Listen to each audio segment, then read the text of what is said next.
Oi, pessoal! Hoje a gente vai mergulhar de cabeça numa das passagens mais incríveis e, vamos combinar, mais confusas da Bíblia.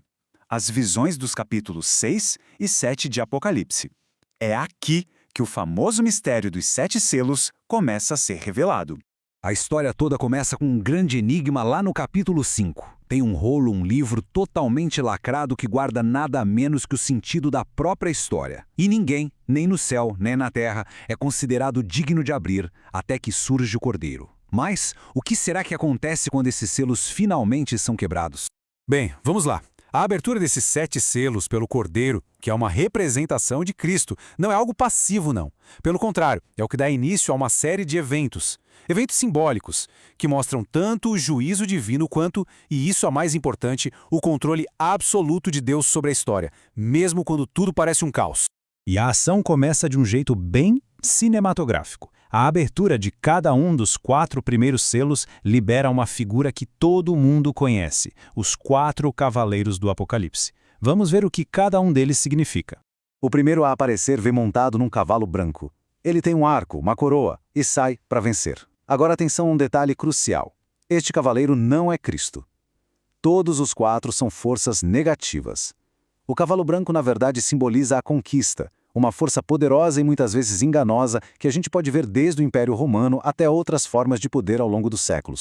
Logo em seguida, o segundo selo é aberto e surge um cavalo vermelho. O cavaleiro dele recebe uma espada enorme e uma missão bem clara: tirar a paz da terra, fazer com que as pessoas matem umas às outras. É o puro espírito da guerra, do conflito, uma realidade terrível que a humanidade conhece muito bem.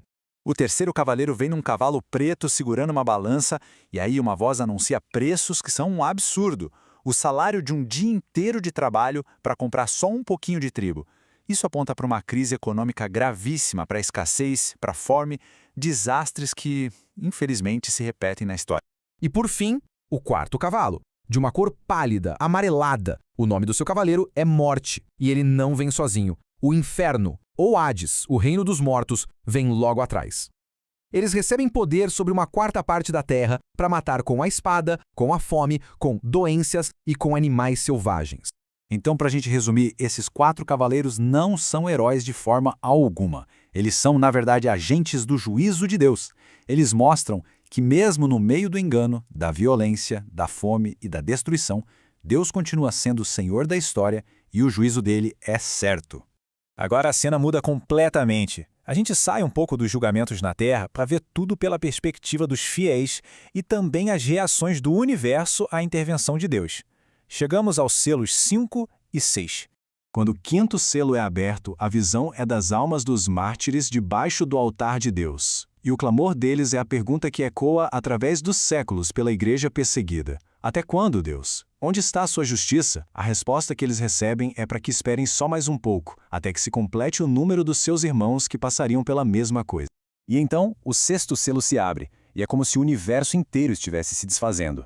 Um terremoto gigantesco, o sol fica preto, a lua vira sangue, as estrelas caem do céu. É uma imagem poderosa do colapso de toda a nossa falsa sensação de segurança.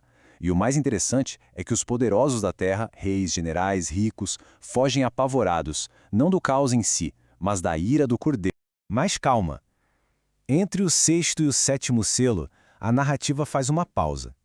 E é nesse momento que surge um dos números mais famosos e debatidos de toda a Bíblia: os 144.000. Mas afinal, quem são eles? A grande questão que todo mundo se faz é: será que esse número é para ser entendido ao pé da letra? Muita gente já tentou fazer essa conta, mas a chave para entender o Apocalipse, na maioria das vezes, está no simbolismo. E a resposta, segundo a interpretação que estamos analisando, é que não, o número não é literal, ele é profundamente simbólico.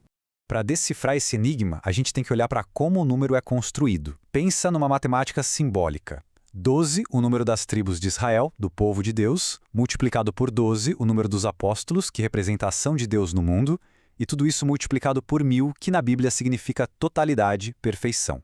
O resultado? Um símbolo para o povo de Deus em sua totalidade, completo e seguro, protegido no meio da tribulação. Mas a visão não acaba aí não. Logo depois de ver os 144 mil, João vê outra cena. Uma multidão gigantesca que ninguém conseguia contar. Gente de todas as nações, tribos, povos e línguas. Todos de pé diante do trono de Deus. Ué, então são dois grupos diferentes? A interpretação mais forte aqui diz que não. Na verdade, são duas visões da mesma galera. Pensa assim, os 144 mil são a igreja vista aqui da terra, no meio da batalha, mas protegida. Já a grande multidão é esse mesmo povo, mas visto lá do céu, já vitorioso, em glória. É a diferença entre a luta de agora e a vitória que já é certa. E é aqui que a gente chega no coração, na mensagem central de toda essa passagem. O Apocalipse não foi escrito para ser um mapa do fim do mundo cheio de desastres. Ele foi escrito para dar uma certeza, uma garantia firme de esperança.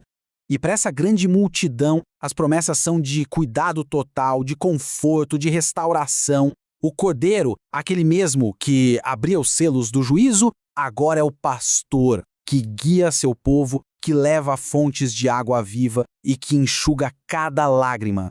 E essa é a grande virada de chave. Toda essa imagem forte dos cavaleiros, dos terremotos, não tem o objetivo final de nos assustar. O objetivo é inspirar esperança e adoração. É uma mensagem para uma comunidade que estava sofrendo, garantindo que no final das contas a vitória de Deus sobre todo o mal é absoluta.